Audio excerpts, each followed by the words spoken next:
क्या होता है ये दीपदान, कैसे किया जाता है दीपदान और कब कब हमें करना चाहिए दीपदान।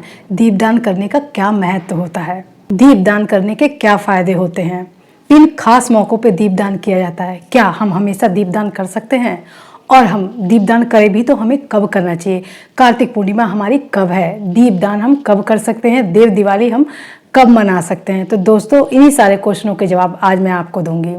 नमस्कार दोस्तों, मैं हूं आपकी दोस्त सरिता। एक बार फिर से आपका स्वागत करती हूं मेरे चैनल सुख की सरिता में। यदि ये वीडियो आपको मेरी थोड़ी सी भी हेल्पफुल लगे तो मेरे चैनल सुख की सरिता को सब्सक्राइब जरूर करिएगा और सब्सक्राइब करते समय में बेल के आइकन को जरूर दबाइएगा ताकि आपको मेरी वीडियो की आगे आने वाली नोटिफिकेशन मिल सके। दोस्तों आप लोगों ने दीपदान के बारे में तो सुना ही होगा, परंतु बहुत ही कम लोग जानते होंगे कि दीपदान होता क्या है, इसका महत्व क्या होता है। तो चलिए आज मैं अपना सबसे पहला क्वेश्चन लेती हूँ कि दीपदान क्या है। दीपक का दान करना या दीप को जलाकर उसे उचित स्थान पर रखना दीपदान कहलाता है। किसी दीपक को जलाकर देव स्थान पर रखना आना या उन्हें नदी में प्रवाहित करना ही हमारा दीपदान कहलाता है।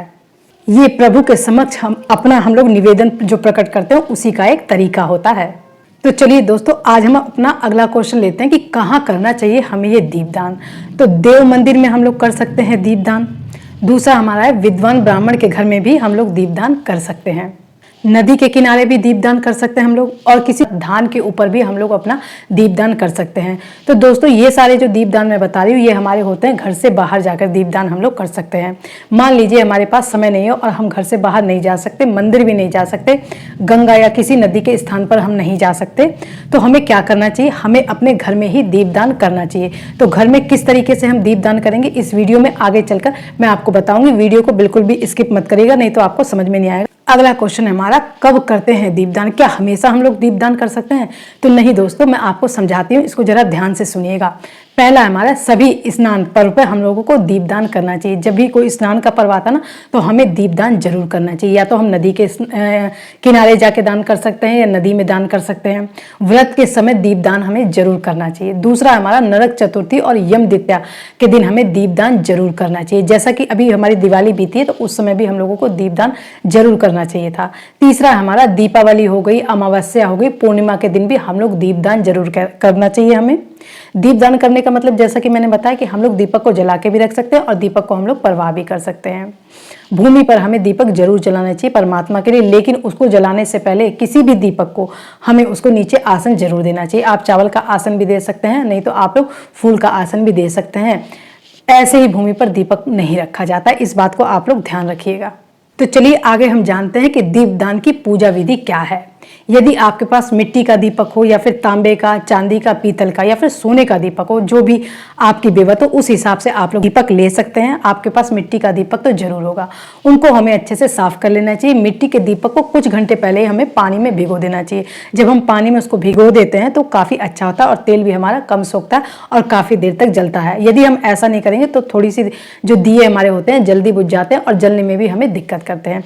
इसके बाद हमें क्या करना है, इसके पश्चात प्रदोष काल में जो हमारा शाम का समय होता है या फिर सूर्य अस्त के बाद उचित समय मिलने पर हमें दीपक, तेल, घी, गाय का घी जो होता है, चावल, गेहूं, बत्ती, फूल हो गया हमारा, धूप हो गई, अगरबत्ती हो गई, माचिस हो गई, ये सारी चीजें लेकर हमें मंदिर में चले जाना चाहिए। घी में रुई की बत्ती तथा तेल के दीपक में लाल धागे या कलावे की बत्ती का हम इस्तेमाल कर सकते हैं। दीपक रखने से पहले जैसा कि मैंने आपको बताया चावल अथवा गेहूं या फिर फूल भी आप लोग दीपक के नीचे रख सकते हैं। दीपक को भूल कर भी सीधा धरती पर हमें नहीं रखना चाहिए। इसके बाद हमें सभी देवी देवताओं और इष्ट का स्मरण करते हुए दीपक पर हमें कुमकुम, हल्दी, अक्षत, फूल अर्पित करें। हम चाहें तो बतासे चढ़ा सकते हैं या फिर मिश्री चढ़ा सकते हैं। और ये आपके ऊपर है कि आप 11 दीपक जलाना चाहते हैं, 21 जलाना चाहते हैं या फिर 51 या फिर आप लोग 108 दीपक भी जला सकते हैं। तो ये सारी चीज़ें रखने के बाद हम लोग उसका पूजन कर लेते हैं। अगर आपके पास टाइम हो तो गंगा जी की कथा भी पढ़ लीजिए और आरती भी आप लोग कर सकते हैं। अगर नहीं टाइम है तो खाली उनकी पूजा करने के बाद दीपक को नदी में हम प्रवाहित करें। तो दोस्तों ये हो गया हमारा दीपदान। तो आई होप दोस्तों, मुझे उम्मीद है कि यहाँ तक बात आपको समझ में आ गई होगी। अभी मैंने आपको वीडियो में बताया कि दीपदान हमें कब कब करना चाहिए। मैंने अभी आपको बताया नरक चतुर्थी हो गई या फिर यम द्वितीया हो गई, धनतेरस हो गया, तो ऐसे मौक़ों पे हम दीपदान करते हैं। स्नान का कोई व्रत होता है, उन सब जगह पे हम लोग दीपदान करते हैं। तो ये चीज़ें तो हमारी क्लियर हो गई कि हमें कैसे करना है, कहाँ करना है, कब करना है। लेकिन सबसे इम्पोर्टेंट सवाल ये आता है कि दीपदान करने का फ़ायदा क्या होता है, ये जानना भी हमारे लिए बहुत ज़रूरी है। जब हम इसके फ़ायदे जानेंगे तभी तो हम लोग आगे सोचेंगे कि हमें भी दीपदान जरूर करना चाहिए। तो चलिए दोस्तों, अब हम जानते हैं कि दीपदान के फायदे क्या होते हैं। तो पहला जानते हैं हम लोग, अकाल मृत्यु से बचने के लिए करते हैं हम लोग दीपदान।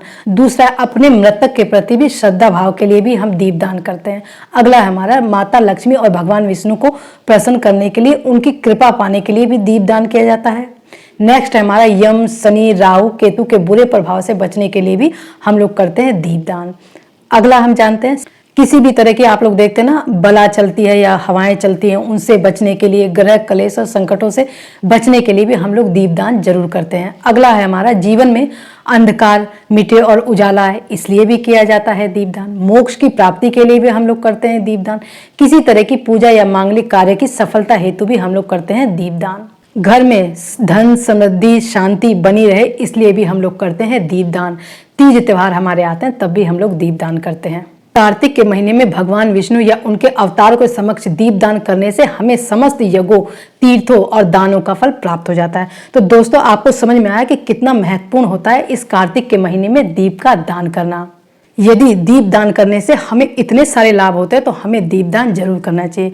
जैसा कि दोस्तों हम लोग जानते हैं कि हमारा 8 नवंबर को हमारी है कार्तिक पूर्णिमा और देव दिवाली भी है, लेकिन चंद्र ग्रहण लगने की वजह से ये सारे त्यौहार हम लोग 7 नवंबर को ही मना रहे हैं।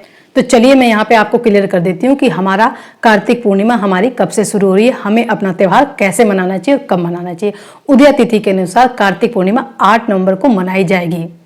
यदि हम उदय तिथि देखते हैं, यदि हम देखते हैं कि सूरज कब से उदय हो रहा है, तो जो हमारी कार्तिक पूर्णिमा ना, कार्तिक पूर्णिमा तिथि की शुरुआत तो हमारी 7 नवंबर की शाम को 4:15 पर ही हो रही है और जिसका समापन 8 नवंबर को कि शाम को 4:31 पर हो जाएगा।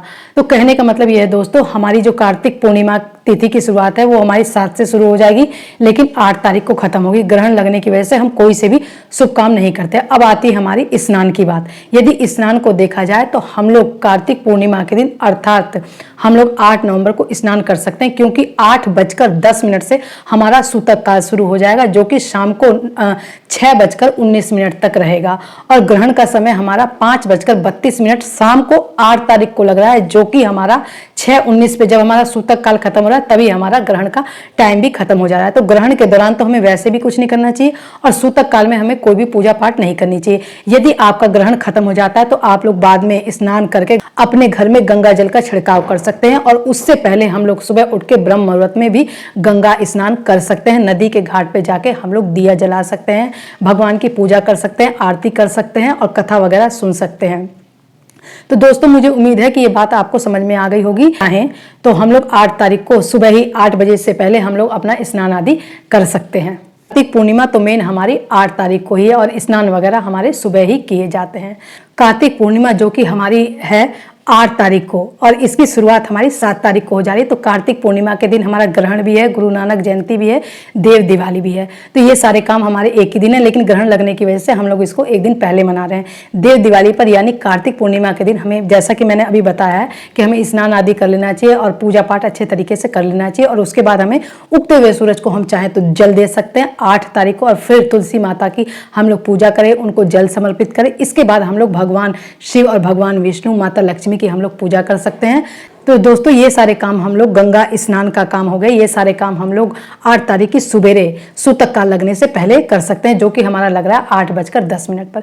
एक चीज मैं आपको और बता देना चाहती हूँ कि हर किसी के बस की बात नहीं है कि सुबह सुबह उठकर वो लोग गंगा नदी के स्नान पर जाएं और गंगा जी की पूजा करें।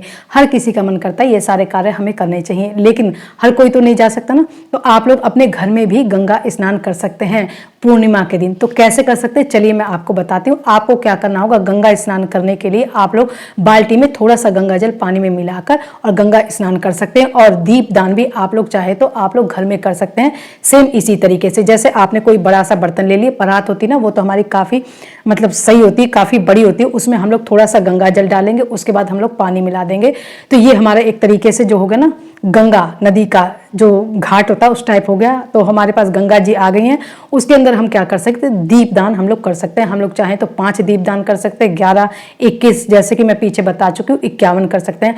तो हम लोग उस परात में दिए डाल सकते हैं। यदि आप चाहे तो कोई भी बड़ा सा पत्ता, जैसे पीपल का पत्ता होता है, बड़ का पत्ता होता है ना, उस पत्ते को आप लोग रख सकते हैं। उस पत्ते में जो रुई होती है ना, हमारी रुई की बत्ती लगाकर घी में डुबोकर उस पत्ते पे आप लोग रख सकते हैं और उसको हम उस परात में प्रवाहित कर सकते हैं। तो ये भी हमारा क्या हो जाता है, ये भी हमारा दीपदान घर में हो जाता है। और सेम जैसे हम पूजा वहाँ घाट पे करेंगे ऐसे ही कर सकते हैं। वहाँ पे हम लोगों को क्या करना है, दीपक जिस पत्ते पे हमने रखा उस पर हमें रोली, चंदन, अक्षत चढ़ा देना है। और जो हमारी पानी रखा ना परात में, उसमें हम लोग फूल चढ़ा देंगे, उसमें भी अक्षत चढ़ा देंगे, धूप कर लीजिए, अगरबत्ती कर लीजिए और प्रसाद चढ़ा दीजिए।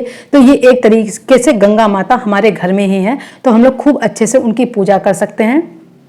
और फिर हम चाहें तो सेम उसी तरीके से हम लोग उनकी कथा सुन सकते हैं, आरती भी कर सकते हैं और हमने यहाँ पे प्रसाद चढ़ा दिया। तो दोस्तों घर में भी हम लोग दीपदान कर सकते हैं। आप लोग दीपदान करिए और गंगा नदी का स्नान आप लोग चाहें तो घर में कर सकते हैं। कहना ये चाहती हूँ कि यदि हम कोई बहुत बड़ा काम नहीं कर सकते तो हम लोग छोटा काम भी कर सकते हैं, पुण्य तो हमें उतना ही मिलेगा। परमात्मा जो होते हैं वो हमारे श्रद्धा भाव को देखते हैं। यदि हम लोग रास्ता ढूंढना चाहें तो हमें रास्ता जरूर मिल जाता है। तो दोस्तों ये वीडियो आपको मेरी समझ में आई होगी। एक बार मैं फिर से सारी चीज़ें को दोहरा देती हूँ। इस वीडियो में मैंने गंगा स्नान हमें कैसे करना चाहिए, गंगा स्नान का क्या महत्व है, दीपदान हमें कब करना चाहिए, किस तरीके से करना चाहिए, दीपदान का के क्या फायदे होते हैं, दीपदान की जो पूजा विधि होती है वो सारी मैंने बताई है। दीपदान में हमें किस भगवान की पूजा करनी चाहिए। और इसी दिन हमारा चंद्र ग्रहण भी लग रहा है, कार्तिक पूर्णिमा भी है, देव दिवाली भी है। तो सारे त्यौहार ये हमारे हैं 8 नवंबर को, लेकिन मनाए जाएंगे 7 नवंबर को। लेकिन ग्रहण लगने से पहले आप मॉर्निंग में गंगा स्नान कर सकते हैं। चाहे तो आप गंगा के घाट पर चले जाइए या कि फिर किसी नदी में भी जाकर आप कर सकते हैं। अगर नहीं कर सकते तो घर में ही बाल्टी में गंगा जल मिलाकर आप लोग स्नान करिए और घर में ही आप लोग किसी बर्तन में दीपदान करिएगा। आपको परमात्मा पूरा फल देंगे इसका। तो फ्रेंड्स मुझे उम्मीद है जितना मैंने आपको समझाया ये सारी बातें आपको अच्छे से समझ में आ गई होंगी और ये वीडियो आपको काफ़ी मदद करेगी, आपके लिए काफ़ी हेल्पफुल साबित होगी। अब मैं आपसे मिलूंगी अगली वीडियो में, तब तक के लिए धन्यवाद दोस्तों।